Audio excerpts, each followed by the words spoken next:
आपण आता जे काही बाकी इनिशिएटिव्ह घेतलेले आहेत ते हळूहळू ट्रान्सपरन्सीकडे चाललेले आहेत। मग त्या ठिकाणी लायसन्स करता ऑटोमॅटिक टेस्टिंग सेंटर्स असतील किंवा वेगवेगळ्या प्रकारच्या गोष्टींना त्या ठिकाणी आपण ज्या काही व्यवस्था उभ्या करतो तरी चांगली ट्रान्सपरन्सी उभी होते।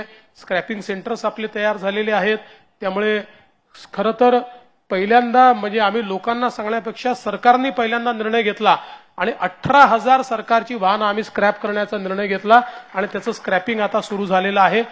ही वाहनं ऑफ रोड झाल्यामुळे इतक्या मोठ्या प्रमाणात प्रदूषण कमी होतं, कारण एका चांगल्या वाहनापेक्षा ही जुनी वाहनं 8 ते 10 पट जास्त त्या ठिकाणी प्रदूषण करतात आणि म्हणून प्रदूषण टाळण्याच्या दृष्टीनं ही स्क्रॅपिंगची सिस्टीम अतिशय चांगल्या प्रकारे तयार झालेली आहे।